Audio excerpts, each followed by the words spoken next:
Welcome back to Torah Today Ministries as we continue our series Tehillim Talks, a series of studies in the Psalms. And in this episode, we take a look at Psalm number 11, a brief 7-verse long psalm that seems so pertinent for the days in which we live. I'm recording this near the end of July in the year 2022. And the world is really being shaken and shows no end of stopping. And in my conversations with family and friends, they all express the same thing, that the traditions, the values, the institutions that seemed reliable and unchanging, they're all changing. It's like everything's shaking down around our ears. And and the world, the people around us who don't know God, don't have a solid foundation under their feet, spiritually speaking, are really being shaken and worried about it. Suicide rates are up, drug use is off the charts. And everything from the economy to health to government, the world scene, and even the fact that people don't even seem to know what gender they are anymore, just shows the world in a time of madness and chaos. And again, it can get a whole lot worse before it gets better. Well, if that's how you feel, then this psalm is going to address a very important question for you, the question we're all asking. And it provides the most glorious, beautiful, perfect answer that I could ever imagine. It's more than I could imagine. So I hope you're blessed by this psalm, because as I've delved into it over the past week, it has been such a blessing with me. And as I shared it with my wife, Robin, this morning, she was so grateful just that this came along at this time in our life. So may it be a blessing to you. Let's get started. Psalm 11 is a psalm of David, and it begins this way. The first two verses, "In Adonai I take refuge. How could you say to my soul, flee like a bird to your mountain?" Or a secondary translation could be, "Your mountain has fled like a bird. For behold, the wicked bend the bow. They have fitted their arrow to the string to shoot in the dark at the upright in heart." Now, when it says, "How can you say to my soul," it does not define who you is. But we can assume that it's just the voice of anxiety. And sometimes we can be in a situation where we feel like a weak, defenseless little bird, and yet our enemies are armed to the teeth. They have weapons, they have malice and hatred in their hearts, and they are attacking under the cover of darkness, and we feel defenseless. And so something rises up in us and says, run away. It's just that voice of the temptation to distrust God. And when things seem shaky, the enemy comes along and says, well, you can't trust God. And this is why this flee like a bird to your mountain, it can also be translated, your mountain has fled like a bird. What is our mountain? A mountain is something solid, something unmovable, something reliable, something eternal. And yet sometimes it feels like our God has fled like a bird and we're all alone. But it's just a feeling. It's just an illusion. Reality has not changed. So the wicked bend the bow. They have fitted their arrow to the string to shoot in the dark at the upright in heart. We're going to see this term, the upright. Here it's upright in heart, the Yasher Lev. A beautiful sentiment, something we all desire to be. Upright means straight in heart, to be straight, to not have a crooked heart, a heart that slithers and bends and collapses under the weight and strain of current events. We want to be straight in heart.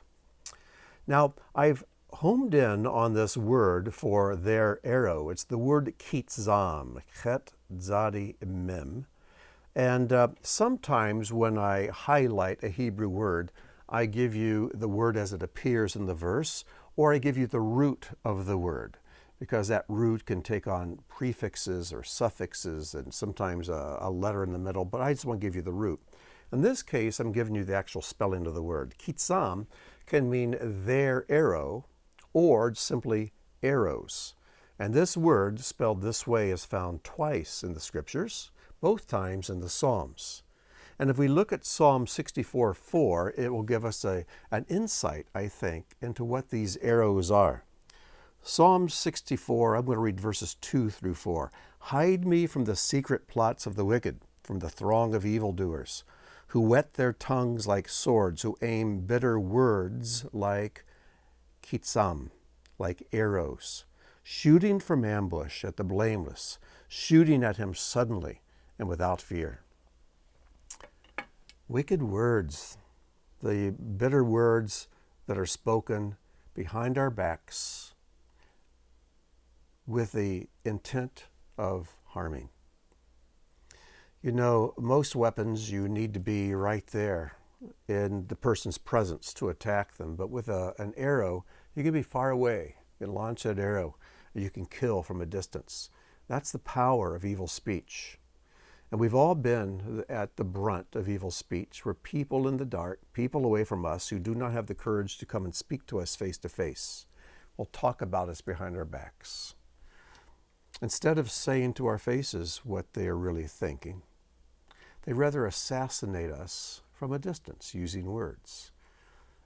In God's point of view, which is always the correct one, this is one of the most wicked things a person can do. And we should never, ever be guilty of this kind of evil speech, of trying to destroy people with our words at a distance.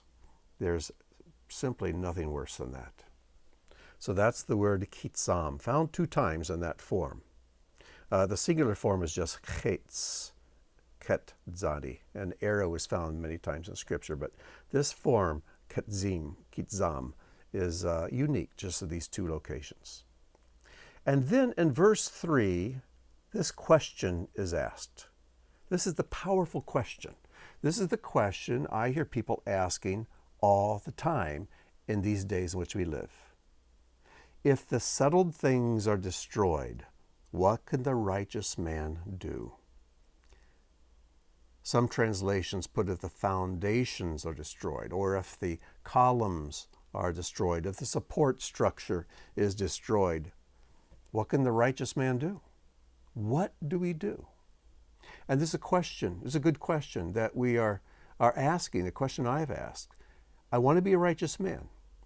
But what I do in the days as like the ones in which we live now, if the settled things are destroyed, what can the righteous man do? Now, this is a very unusual word. This word for settled things is the word shet. It's just 2 letters, shin, tav.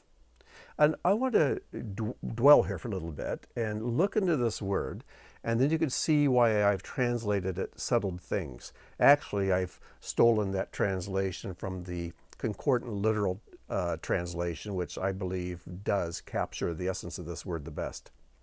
This word is found 13 times in the Hebrew Scriptures. 9 of those times, it's the name Seth. Seth. Remember who Seth was? Seth was Adam and Eve's 3rd son. Remember, they had 2 sons, Cain and Abel, and Cain killed his brother Abel. So God gave them another son. And you can read about this in Genesis 4:25. It says, and Adam knew his wife again. She bore a son and called his name Shet. For she said, God has appointed, and appointed or established or placed is a form of this word shet. God has appointed for me another offspring instead of Abel, for Cain killed him. So the word is found as a proper name, the son of Adam and Eve, Shet or Seth, 9 times. In fact, I believe we get our English word settled from that word Seth, or Shet. Now, it's translated buttocks 2 times. That's kind of interesting, but that's the way it is. Because when you settle, when you sit, what do you sit on? Well, there's your answer. And you can find an example of where it's translated this way in 2 Samuel 10:4. A little context for this. The king of the Ammonites was a friend of David's, and the king died. And so his son, whose name was Hanun, became the king in his father's place. So David, out of the kindness of his heart, he sends a representative committee to the new king to express his condolences on the death of his father. But Hanun was suspicious of David's motives. So it says here, so Hanun took David's servants and shaved off half the beard of each and cut off their garments in the middle at their buttocks and sent them away. Can you imagine how shameful they must have felt riding back with half the beard gone and their robes coming on down just to the waist and then being naked from there down? Just to shame them. Well, they paid the price for that. And then we find it translated one way as spinners. Now, what in the world is that all about? Well, you'll find that translation over in Isaiah 19, and I'm going to read verses 9 and 10. It says, the workers in combed flax will be in despair, and the weavers of white cotton.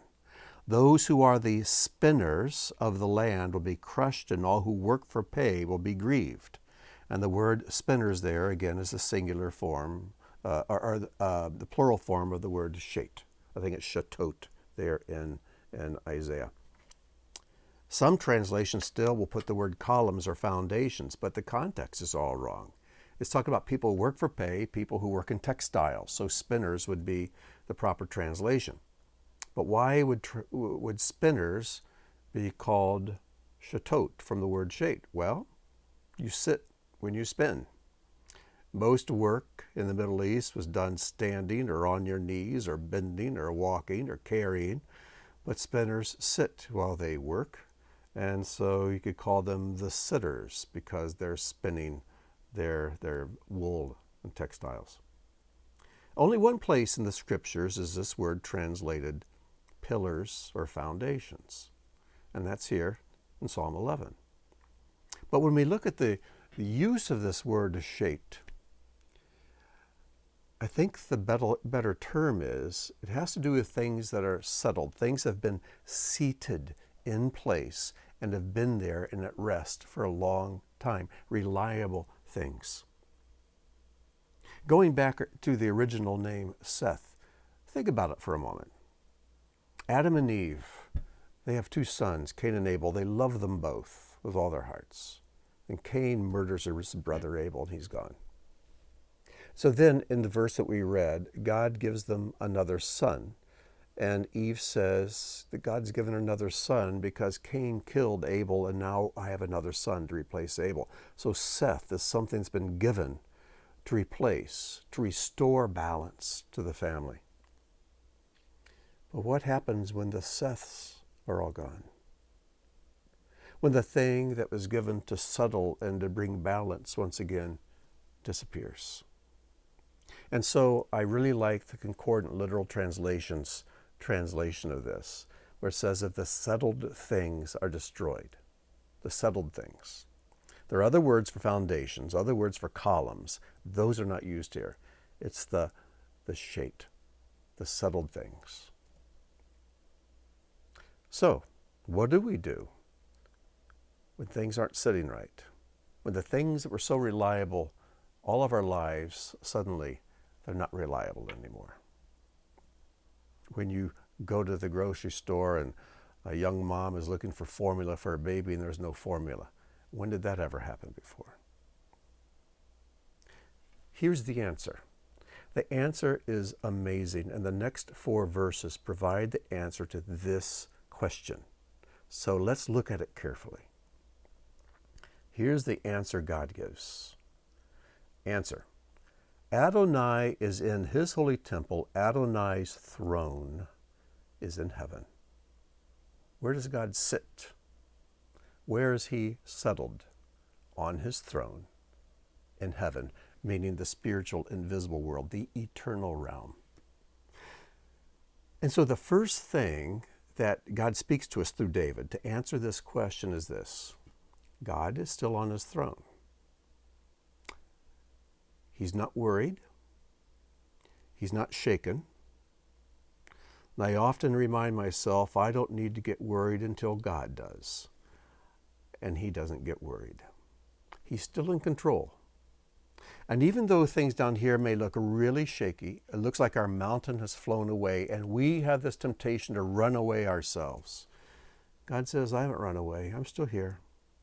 And I'm in my holy temple and I'm on my throne. I'm seated there. Just knowing that is such a comfort. And then it tells us his eyes see. Even though our enemies may be shooting at us from darkness, and maybe our enemies live on another continent, maybe another country that's coming against us, and they're doing things in an underhanded way. They're infiltrating our government and our institutions, and they're attacking from the darkness. God sees. His eyelids test the children of man. It doesn't mean his eyelids test the children of man. I think this is just a Hebrew expression because when you want to look at something closely, what do? You squint. You close your eyes a bit so you can really focus in. And it's almost as if God is squinting. He's looking so closely to examine what's going on. He doesn't miss a thing. He sees it all. His eyelids test the children of man. Now, in past Psalms, we've learned that there are two words used for man in the Psalms that we've seen quite often. One is the word Enosh, which is used for frail man, the broken man, the man who needs cured. And then there's the word Adam, like the name Adam. And this is the latter. This is B'nai Adam, the children of the ones made in God's image. This is not Enosh, the broken man. These are the children of the image bearer. We are children who are trying to bear God's image as Adam was created. Adonai test, and here's the word test again. Adonai tests the righteous, but his soul hates the wicked and the one who loves violence. Now, all translations I've looked at have it rendered pretty much this way. For some reason, though, the New American Standard Version gets this wrong. And I really like the New American Standard, and how they got this wrong, I'm not quite sure. But it says, Adonai tests the righteous and the wicked. It's not what it says. In fact, the sages are pretty consistent in all agreeing that God doesn't test the wicked. He tests only the righteous. Let that sink in for a second. And they give various examples of what this means. Let me just give you one of my own. Let's say you have a tray full of small rocks, pebbles, and all kinds of rocks, and you're sorting through them, and you see one. You think, that's a diamond. Which one are you going to pick up? You're going to go right for that diamond. You're going to pick it up. It's in the rough. But then you're going to put your loop in and take a close look at that and examine it very closely. And then you might do some things to test it.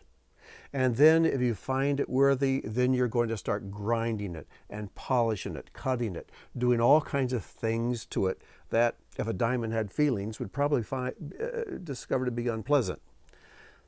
But he doesn't test the pieces of sandstone and flint and other things. He takes the precious one. It's the people who are the people of God who go through the testings. And when you go to the car lot to buy a car, you find just the one you want. That's the one you test drive, not the others. If you're looking for a garment, you go to the store and you look through all of them and you find the one you think, that's the one. You try it on. You try it. You test it to make sure it's what you're looking for. We test the things we're most interested in, the things that have the most value. The other things, we don't waste our time testing. And so throughout the scriptures, we find it's the righteous who get tested. So if you're going through some testings right now, let that be an encouragement to you. And, in Hebrews, it tells us that God, he disciplines, he punishes the ones he loves. He scourges the sons he loves because he wants to refine and bring out the very best in them. So, if God's given you a spanking, that means you're one of his kids. I don't spank the neighbor kids. I only spank my own. And if God has taken you through testing and through discipline, then praise God, you're one of his. He cares about you and he wants to bring out the very best of you and restore his image in you as a B'nai Adam, a child of Adam.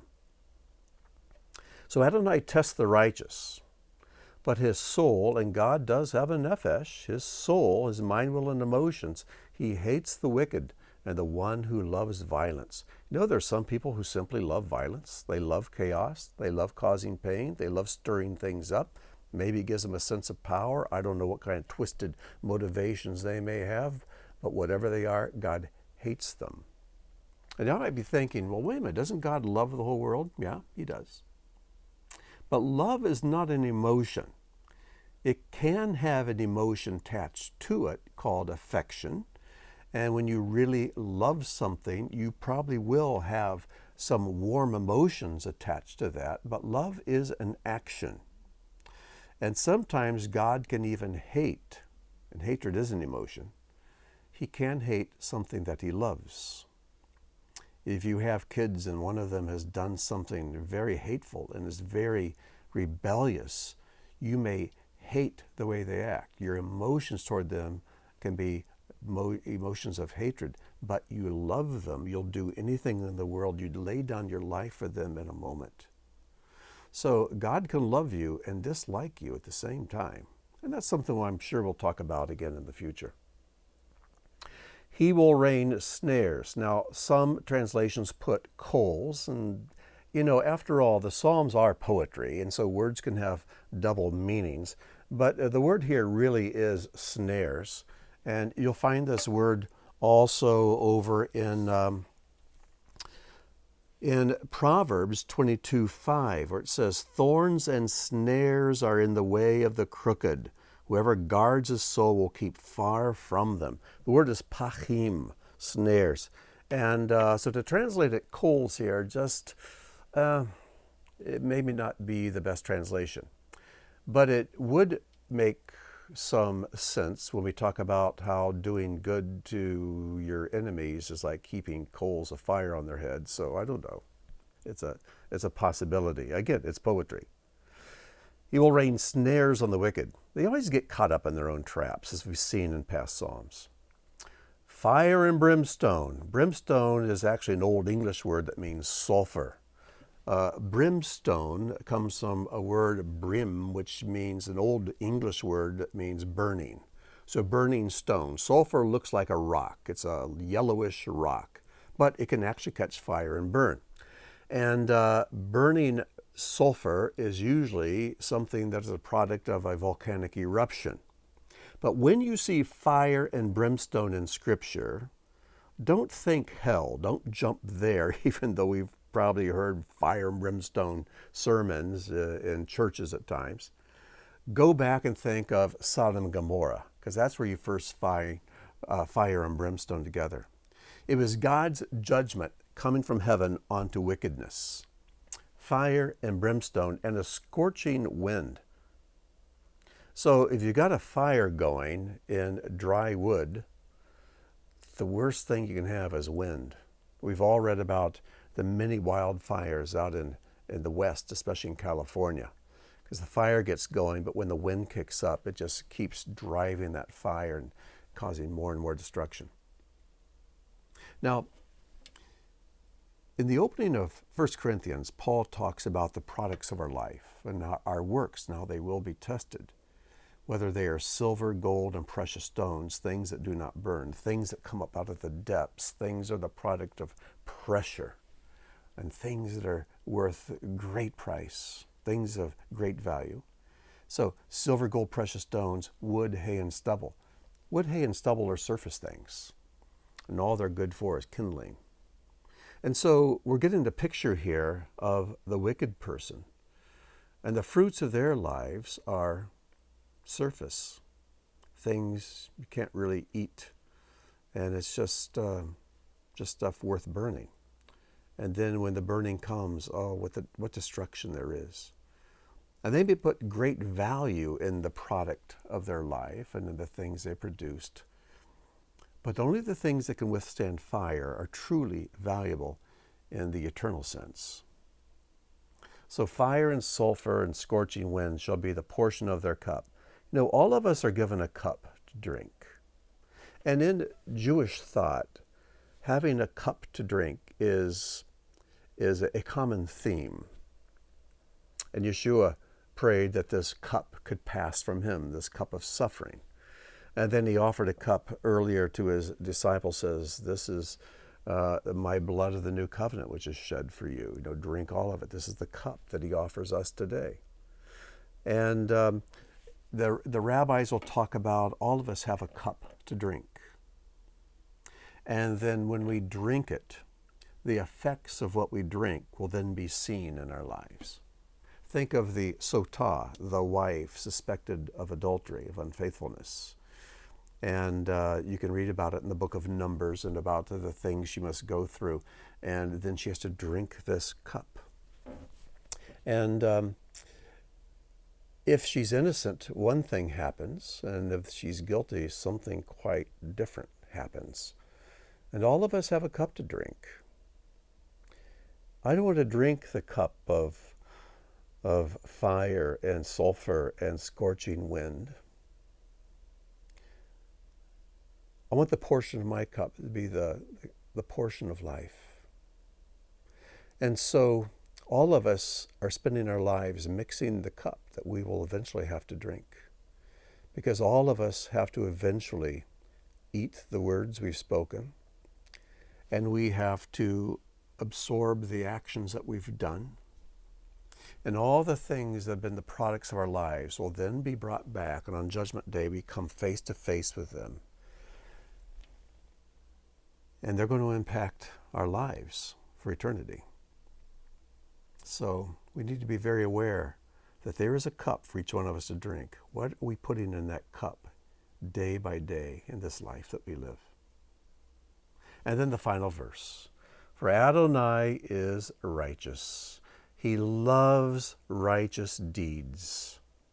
And here we have the upright again, the Yashar. The upright shall behold his face. So when you think back to the opening verse about, you say, just fly away to your mountain, fly away like a bird, just run away because they're shooting at you, everything's horrible. And all the things we relied on are now shaking and we just want to run. And God says, I'm on my throne. Just stand still. The advice he gave the Israelites through Moses, don't be afraid, be quiet, stand still, behold the salvation of Adonai. He said, just be still. And if you stay upright and straight in your heart, you stand upright and strong, maintain good spiritual posture, you will see my face. There's a wonderful verse I love that speaks of the upright in heart. It's in Psalm 97, verse 11. Psalm 97:11. I love this verse. It just kind of makes me light up every time I read it. Light is sown for the righteous. Light is sown. Treating light like seed. Light is sown for the righteous means that in the righteous soil of the righteous person's life, these seeds of light will grow into more light. Light is sown for the righteous and joy for the upright in heart. No, the upright in heart may go through testing and go through pain. But if we endure it, the result will be joy, because joy will come in the morning. I'm going to close with this. When I was preparing this study, I looked at Rabbi Adin Steinsaltz's translation of the Psalms. He was a genius, a Torah genius. And he just passed away a couple years ago in 2020. Brilliant man, godly man. And this is how he renders that question. What shall the righteous do when the foundations are destroyed? He puts it this way. If the foundations, the moral and societal foundations of the world are destroyed, what can the righteous man do? when the moral foundations of society are in ruins, what good can possibly come of the individual deeds of a righteous person? And so to answer that, as we've seen in the psalm, God says, let's stretch your perspective. All these things you see in the shaking in the world, in the apparent destruction of the settled things of the world, I'm testing the righteous. That's what I'm doing. And testings produce rewards. So stand upright. I'm on my throne, I'm in control, and I see it all. Stand upright, and you'll experience joy, because you will see my face. And all those who are causing the pain, all those who are doing the destruction, the shaking, even they are under my control. I'm sovereign even over them. And that'll all just go away. Because you understand that only the good can endure. I think that's why good things are good. By nature, they endure. They cannot be destroyed. Good works will last for eternity. But by definition, wicked things are a phantom. They're a shadow. They have no real substance. They're just the lack of light. They're a nothing. They cannot endure. And though they may provide the illusion of having power and of being in control and being a destroying force, in essence, all they can do is destroy themselves and collapse under their own weight of nothingness. Good things last for eternity. So let's be righteous. Let's be good. God is good and He's eternal. He wants us to also be good, to bear His image, to be sons of Adam, and to be upright in heart. So I hope this short little psalm will comfort you. I hope it's something you will review over and over after this teaching. And whenever that question comes to your mind, remember the answer God gives us. So when the settled things are destroyed, what's a righteous man to do? Remember God's on His throne. He's still settled. He's in control, and He sees it all. And He's going to make it all right. And the upright will see His face. What a day that's going to be. So be blessed. I wish you shalom, and God bless.